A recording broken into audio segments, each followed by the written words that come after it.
History will remember this day and this moment when our nation took action to combat hate. Thank you all. Around this time last year, when I was in the Senate, Senator Hirono and Senator Duckworth and I introduced a resolution in the United States Senate condemning the rise of anti-Asian sentiment in our country.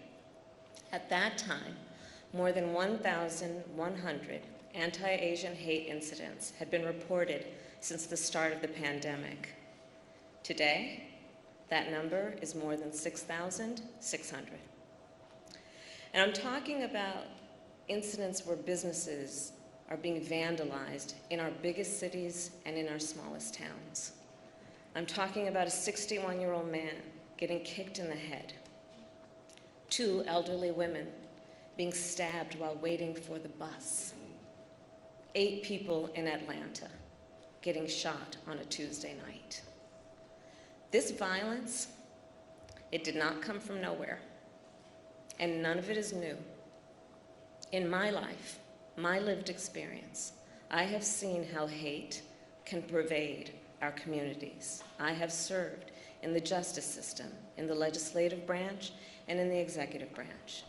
I have seen how hate can impede our progress. And I have seen how people uniting against hate can strengthen our country.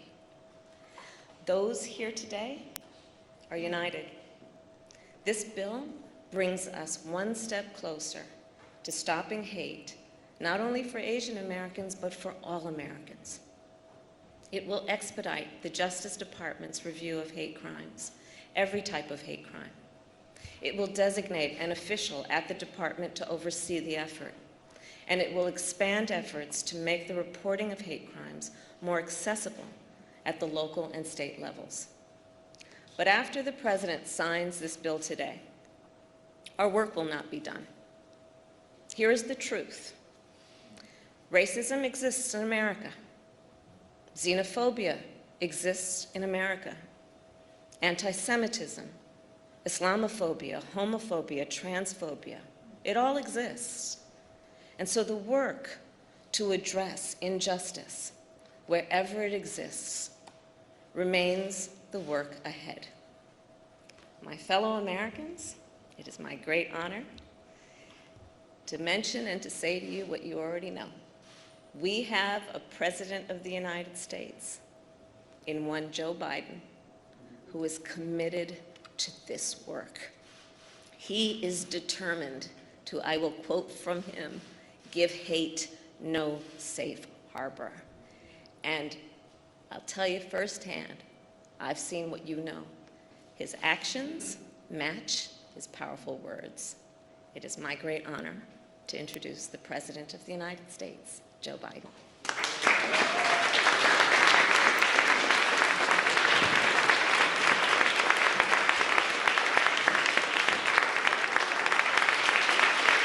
Thank you.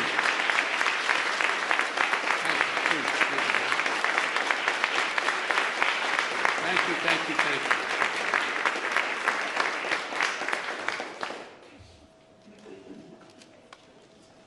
Susan, progress is possible. We're moving. Good afternoon, everyone.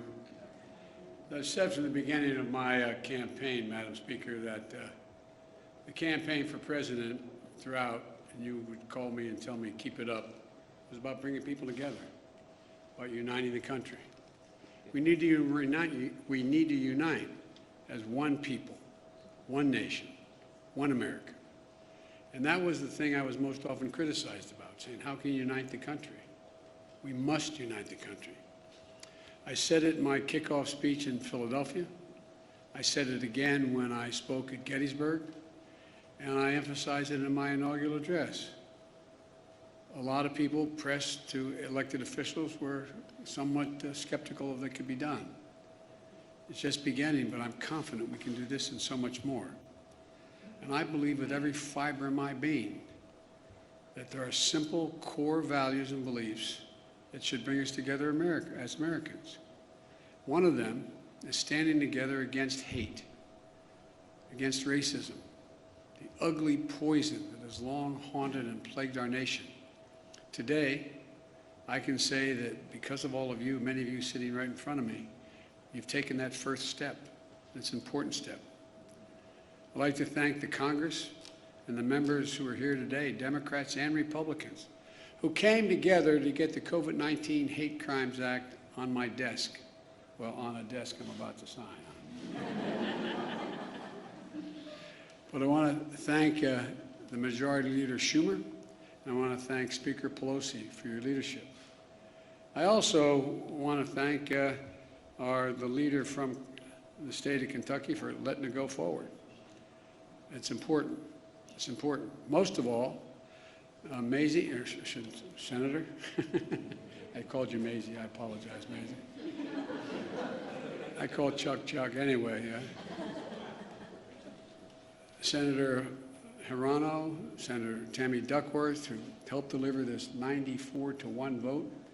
When you get involved, Tammy, you don't screw around. You just 94-1. State Representative Grace Meng and Judy Chu, who helped deliver a 364 to 62 vote in the House of Representatives. That's incredible. I also want to thank, as I said, Republican members in Congress for their leadership, including Senator Moran and Senator Collins. I also want to thank as I said, to all of the folks, all the people here today who are involved, and those of you, whether you're in the Congress or not, supporting this effort. I say thank you, thank you, thank you. We got a lot more to do. But we simply haven't seen this kind of bipartisanship for much too long in Washington. You're showing that our democracy can work and deliver for the American people. Just days after the mass shooting in Atlanta area, the Vice President Harris and I, we went down to Atlanta to meet with Asian Americans and the community across Georgia. It was a raw and emotional visit we had. We heard about their pain, their fear, anger, and all that existed in the community, and the feelings were about those feelings that they felt invisible, not seen. We heard how too many Asian Americans have been waking up each morning this past year genuinely fearing for their safety, just opening the door and walking down the street, and safety for their loved ones. The moms and dads, when they let their kids out the door to go to school, were worried. Attacked, blamed, scapegoated, harassed during this pandemic. Living in fear for their lives, as I said, just walking down the street. Grandparents afraid to leave their homes, even to get vaccinated, for fear of being attacked. Small business owners targeted and gunned down. Students worried about two things: COVID-19 and being bullied. Documented incidents of hate against Asian Americans has seen a shocking spike, as the Vice President has outlined at the front of her comments, let alone the ones that have never been reported. Gut-wrenching attacks on some of the most vulnerable people in our nation, the elderly, low-wage workers, women, brutally attacked simply by walking outside or waiting for a bus. Asian American women suffered twice as many incidents of harassment and violence as Asian American men. And the conversation we had in Atlanta is one we're hearing all across the country, that all of this hate hides in plain sight. It hides in plain sight. And too often, it is met with silence. Silence by the media, silence by our politics, and silence by our history. For centuries, Asian Americans, Native Hawaiians, Pacific Islanders, diverse and vibrant communities have helped build this nation, only to be often stepped over, forgotten, or ignored. Lived here for generations, was still considered by some the other. It's wrong. It's simply, to use the phrase, it's simply un-American. My message to all of those of you who are hurting is, we see you. And the Congress has said, we see you. And we are committed to stop the hatred and the bias. In my first week in office, I signed a presidential memorandum directing federal agencies, all of them, to combat the resurgence of xenophobia. Not just one, every agency. Attorney General Garland, Deputy Attorney General Lisa Monaco, Associate Attorney General Gupta are all here today. The Department of Justice is strengthening its partnership with the community to prevent these crimes, in addition to its other work to take on violent extremism and domestic terrorism. And with the new law, this new law, the Department of Justice and our entire administration is going to step up. Right now, this is a critical problem of hate crimes being underreported. It stems from two challenges. First, there's lack of resources and training for state and local law enforcement to accurately identify and report hate crimes to the FBI. Secondly, for more people and communities of color, there are language and cultural barriers in how to communicate what's happening to them.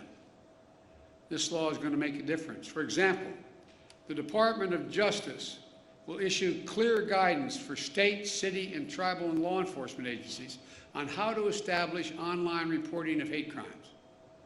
It'll work with the Department of Health and Human Services to raise public awareness of COVID-19 hate crimes that occurred during the pandemic. There will also be a devoted official at the Department of Justice whose sole job is to expedite the review of hate crime reports. And thanks to two families here today, the law will help state and local governments ensure hate crime information is more accessible to the public. The family of Heather Heyer, a civil rights activist whose life was taken standing up to Nazis marching from the shadows of vengeance in Charlottesville. And the family of Khalid Jabara, a proud son of a family who's immigrated from Lebanon in search of new beginnings, who was gunned down in front of their home here in America, the United States of America, by a neighbor fueled by hate. Khalid and Heather were murdered on the same day, 1 year apart. Instead of sharing the dreams they had for their children, both families share profound grief. And they've shown incredible courage to turn their pain into purpose. I hope you'll not be offended, but I ask both families to please stand.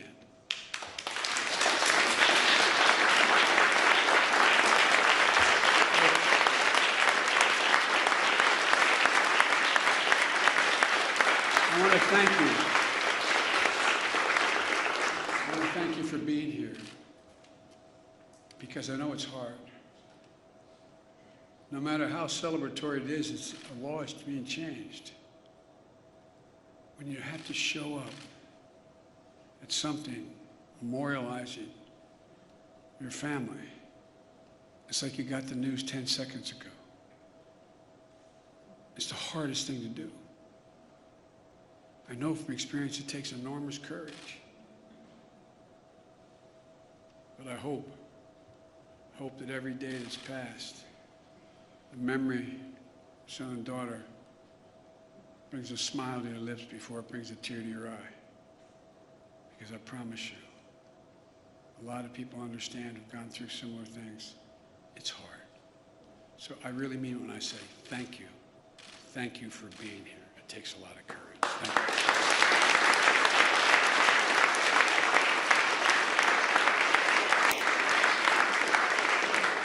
Because of you, the amendment named in honor of Khalid and Heather is now law, to make sure that hate crimes are more accurately counted and reported, and hopefully leading to a continued focus on ending these crimes. And will provide resources to create specialized hate crimes units. That will also help states create hotlines for hate crimes at state and local levels that will be accessible for people with limited English proficiency. And it provides resources for training for state and local law enforcement to identify, investigate, and report these heinous crimes.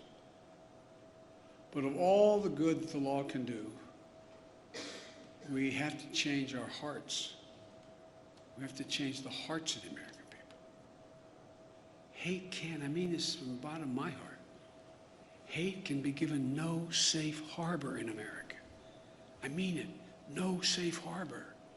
It can't be dismissed like, well, that's just what happens. My sister Valerie and I talk about it all the time. If You got to speak up. Speak up and speak out. It's on all of us together, to make it stop. My message is to all of those who think this doesn't matter to them, or this is not a problem, look around. Look in the mirror. Look in the eyes of your children. Every one of us are lessened. Every one of us are lessened. And we're all hurt by this hate.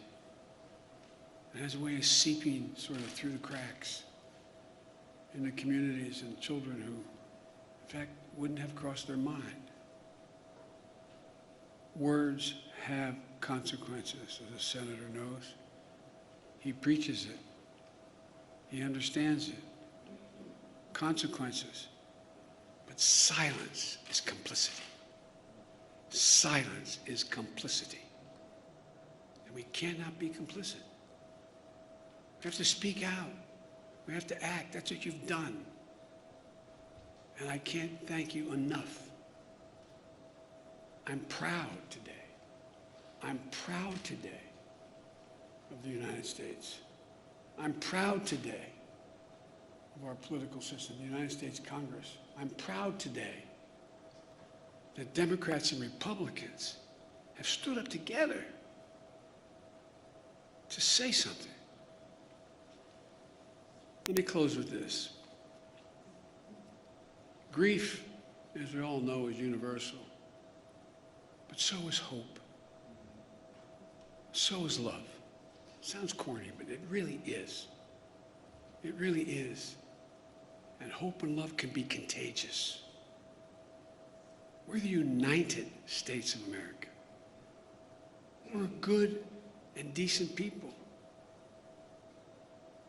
We're unique among all nations in that we are uniquely a product of a document, not an ethnicity, not a religion, not a geography, of a document. And think about this, I'm being literal. Uniquely a product of a document that says we hold these truths to be self-evident, that all men and women are created equal, endowed by their Creator with certain inalienable rights, including life, liberty, and the pursuit of happiness. Every time we're silent, every time we let hate flourish, we make a lie of who we are as a nation. I mean it literally. We cannot let the very foundation of this country continue to be eaten away like it has been in other moments in our history and happening again.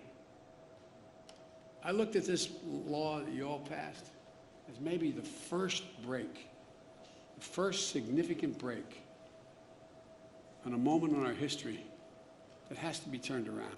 Not Democrat, Republican, has to be turned around. As a consequence, we should do what is required by the obligations of this democracy, by our faith in God and our faith in each other, to do justice, to love mercy, to walk humbly, and as fellow human beings and fellow Americans, remember, we're unique in all of history as a nation. This is the United States of America, for God's sake. And God bless you all, particularly those who push this through and continue to push it. Now I'm going to sign this bill, which is a great honor. I don't know who's calling, but tell them we're busy. I was going to say, unless it was my sister, but she's here. So I'd like to invite to the stage Senator Hirano, Senator Duckworth, Congresswoman Grace Meng, Congresswoman Judy Chu, Congressman Don Beyer, Senator Richard Blumenthal, and Senator Moran, but I don't think he could be here today. Actually, I should put the table down the middle of all of you and sign it down there. But thank you, thank you, thank you.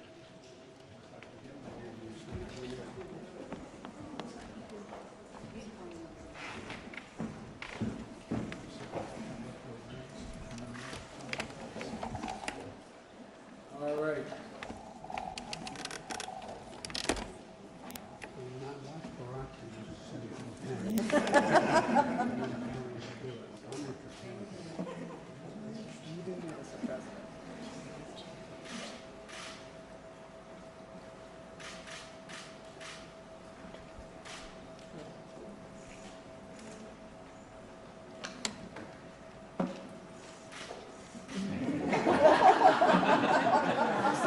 got a new way of doing it.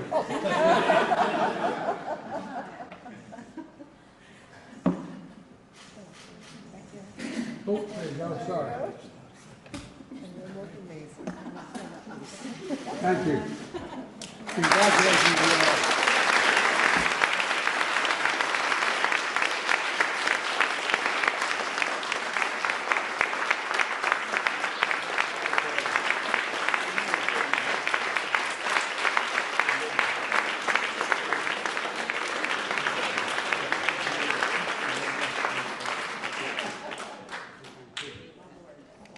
All right, ready to go. Thank you. I've heard me say this before as I walk out of my grandpa's house every time he said, Joey, keep the faith. My grandmother said, no, Joey, spread it. Let's go spread the faith. All right. Hey, John.